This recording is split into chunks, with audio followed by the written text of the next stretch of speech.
இந்த மாதம் கார்த்திகை மாதம் என்பது மாவீரர்களுடைய குருதியால் நனைந்த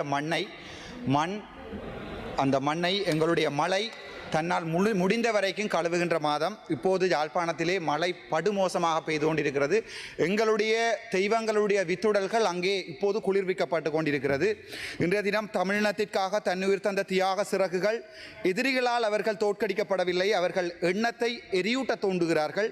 மாவீரர்கள் கல்லறையில் புதைக்கப்படவில்லை, எங்களின் கனவுகளில் விதைக்கப்படுகிறார்கள் என்ற உசாய் மணியினுடைய கவிதையோடு இந்த ஸ்பீச்சை ஆரம்பிக்கலாம் என்று நான் நினைக்கிறேன். எனக்கு மிகவும் கவலையான விடயம், நான் ஒரு தமிழனாக இருந்து கொண்டும் சிங்கள மக்களால் அதிகமாக இன்று வரை நேசிக்கப்படுகின்ற ஒரு தமிழனாக இந்த பாராளுமன்றத்தில் இருக்கிறேன் நான் பெருமைப்படுகிறேன். என்றால் நான் மனதில் பட்டவற்றை நேரடியாக கதைப்பதற்கு இன்றைய தினம் எங்களுடைய 323 கண்டெய்னர் கள்ளன் என்று சொல்லப்படுகின்ற ஒருவர், உங்களுக்கு தெரியும் யாரென்று, இன்றைய தினம் வந்து சொல்லியிருக்கிறார்.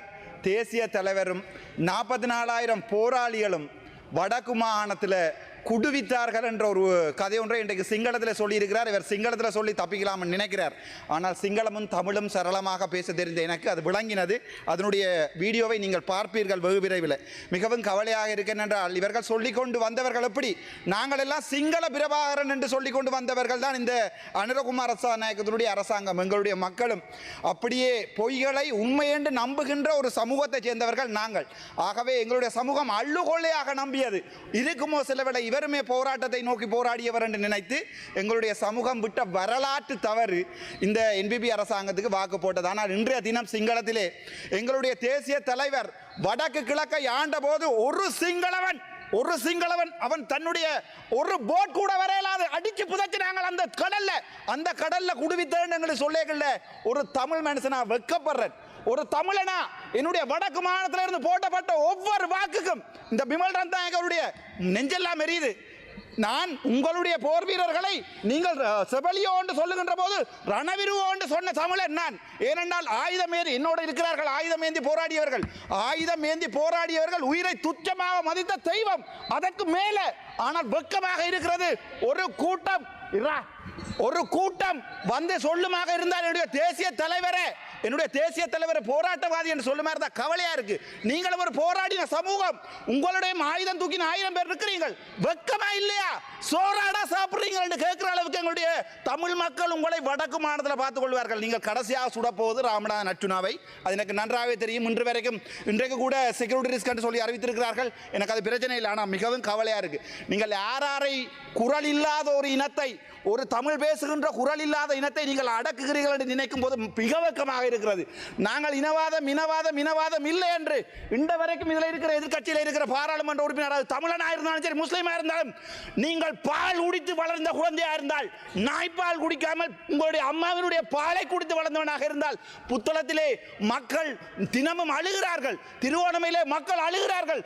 நான் ஜாழ்ப்பாணத்தில் இருந்து வந்தவன், நான் ஜாழ்ப்பாணத்தை பற்றி தான் கதைக்கணும். என்றோ ஒரு நாள் நான் சகல இனத்தை பற்றி கதைப்பேன். இன்றும் என்னால் சிங்கள மண்ணில் போய் வாழ முடியும்.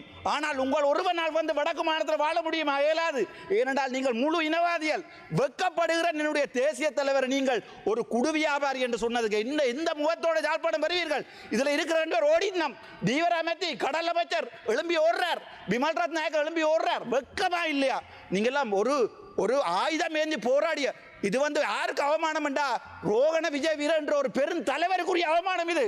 அவர் கொண்டே இந்த கனத்த மயானத்தில் எரிக்கப்படும் போது உங்களை மாதிரி எல்லாம் வந்து காருக்கும் பஸ்ஸுக்கும் ஓடித்திருவாங்க நினைச்சிருந்தா அந்த மனுஷன் போய் எங்கேயாவது வெளிநாட்டில் வாழ்ந்திருக்கும். உங்களை மாதிரியான மனுஷர்கள் வந்து இந்த பாராளுமன்றத்தில் ரோகண விஜய் வீரருடைய பேரை கெடுப்பீர்கள் தெரிஞ்சிருந்தா அந்த மனுஷன் பிள்ளை ஊட்டியோட போய் வேற எங்கேயாவது வாழ்ந்திருக்கு. அப்படிப்பட்ட கேவலமான வெக்கமா இல்லையா உங்களுக்கு? ஒரு கணம் ஜோதிச்சு பாருங்க. ஒரு இனத்தை காத்த தமிழன், ஒரு இனத்தை காக்க போராடிய தேசிய தலைவர் வேலுப்பிள்ளை பிரபாகரன் இந்த வரைக்கும் ஒரே ஒரு தமிழன் நான் இதில் என்று சொல்லிக் கொண்டிருக்கிறேன். எனக்கு என்னுடைய தலைவன் கடவுள். நீங்கள் என்ன சுட்டாலும் கொன்றாலும் புதைத்தாலும் என் சாம்பல் எழும்பி சொல்லும் என்னுடைய தேசிய தலைவர். வெக்கமா இல்லையாடா உங்களுக்கு? எங்களுடைய வாக்குகளான பாராளுமன்றம் வந்து நீங்கள் வடக்கு என்னுடைய தலைவரை குடுவித்தவன் என்று சொல்ல உங்களுக்கு மனம் பெறுது. கொஞ்சம் ஜோதிச்சு பாருங்க. அந்த புத்தளத்திலே கொண்டே குப்பையை போடுறீங்க. NHSL கொழும்புல இருக்கிற NHSL குப்பையை கொண்டே அந்த புத்தள மக்களுக்கு போடுறீங்க.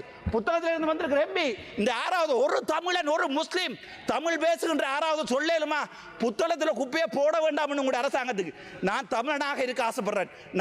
நான் தமிழ் பேசுகின்ற முஸ்லீம் இனத்தை என்னுடைய தேசிய தலைவர் என்றோ ஒரு நாள் பாதுகாப்பாக வடக்கு மாநிலத்திலிருந்து வெளியேற்றி இருந்தால் அது நீங்கள் பிழை என்று நினைத்தால் அதற்காக மன்னிப்பு கேட்கறதுக்கு நான் தயாராக இருக்கிறேன்.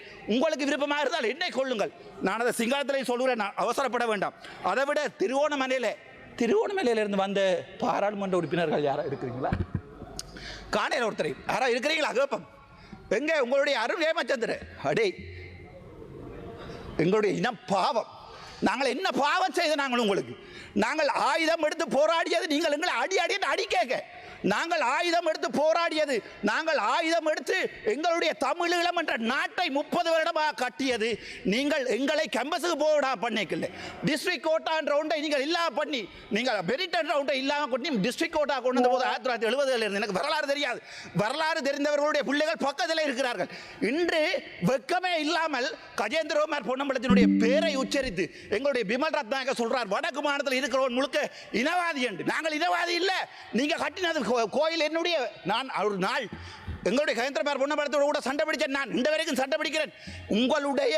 உங்களுடைய கோயிலை கட்டினது முழு தவறு என்றால் அது என்னுடைய உறவுகள் இருக்கிற ஒரு காணியில். ஆனால் நான் சொல்றேன், என்ன மினவாதம் போய் நான் கஜேந்திரகுமார் நிப்பாட்டுவோம். ஆனால் இப்போது நினைக்கும் போது சரி என்று படுகிறது அவர்கள் செய்கிற வேலை. என்றால் அவர்கள் 20-30 வருஷம் அரசியல் இருந்தவர்கள். அவர்களுக்கு நன்றாக தெரியும் இந்த பேரினவாத அரசாங்கம் என்ன செஞ்சாலும் மாறாதண்டு.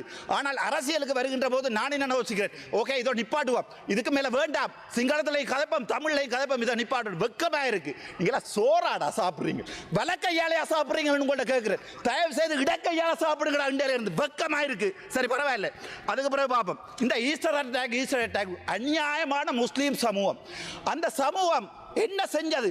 அது கண்டு ஒரு தனிய ஒரு கலாச்சாரம் இருக்கிறது பிள்ளையா? அவங்களுக்கு ஒரு வரலாறு இருக்கிறது பிள்ளையா? அவங்களுக்கு காலமா தமிழனை முஸ்லீமை நீங்க என்ன செய்றீங்க? போட்டு அடி அடிச்சு கடைசியா எங்களுக்கு இல்லை, முஸ்லீம் இனத்திலே கொண்டு ஆயுதத்தை கொடுத்தியால் எங்களுக்கு அடியண்டு, எங்கள்கிட்ட தந்தியால் முஸ்லீம் இனத்துக்கு அடியண்டு. கடைசியா ஒரே இனம் பேசுகிற 2 முஸ்லீம் இனம் நாங்கள் அடிபடுறோம். ஆனால் நீங்கள் என்ன செய்றீங்க? சத்தமே இல்லாமல் கிண்ணியாவை எடுக்கிறீங்க. அதுக்கு பிறகு பார்த்தா திருவோணமலையில் கொண்டு போய் புத்தர்வியால் வைக்கிறீங்க. சும்மா ஒரு பேச்சுக்கு கேட்குறேன், இல்லை தெரியாமல் கேட்குறேன். இந்த நடுவில் ஒரு பிள்ளையார் சிலை வச்சா சும்மா இருப்பீங்களா? நான் இதை கேட்குறேன். அடே நீங்கள் என்ன அடிச்சு கொள்ளுவீங்களா? இரண்டா உங்களோட மனசில் இருக்கிற வரி, நீங்கள் சிங்களவன் என்ற வரி. நான் நாளை கொண்டு பாராளுமன்றத்துக்கு முன்னால் ஒரு புத்தர் சிலை எடுத்து போட்டு நான் ஒரு பிள்ளையார் சிலையை வைக்கிறேன். உங்களால் முடியுமா வைக்க விட? ஏனென்றால் திரும்ப அடிக்கிறீர்கள், நாங்களும் பார்க்கிறோம். ஆனால் நாங்கள் ஒன்று மட்டும் சொல்றேன், கடைசி தமிழன் பால் குடிச்சா கடைசி தமிழன் இருக்கும் வரைக்கும் வடக்கு மாநிலத்தில் ஒரு ஓட்டு உங்களுக்கு விழாது. பக்கத்து வீட்டுக்கு பிறந்தவனால மட்டும்தான் உங்களுக்கு ஓட் போடு. வெக்கமா இருக்கு. உங்களை எல்லாம் எங்க ரஜீவன் நம்பி, எங்க இளங்குமரன் நம்பி, எங்க ஒவ்வொரு தமிழ், எங்க ஃபைசால், எங்க ஒரு வசனம் கதை கேளுமா? உங்களால் ஒரு வசனம் கதை கேளுமா? நான் தமிழ் பால் குடிச்சு வந்தவன். ஆனால் முஸ்லீம் எனக்கு என்னுடைய ரத்தம். நீங்க என்ன சொன்னாலும் நான் ஒவ்வொரு முஸ்லீமுக்கானியும் அடிபடுவேன். என்றால் என்னுடைய தேசிய தலைவர் ரெண்டாவது ஒரு நாள் நினைத்து விட்ட பிள்ளையோ நினைக்காமல் விட்ட பிள்ளையோ அந்த பிள்ளையை திருத்துறதுக்கு எனக்கு கட்சி இருக்கு. இவ்வளோத்தையும் சிங்களத்தில் நான் சொல்ல ஆசைப்படுறேன்.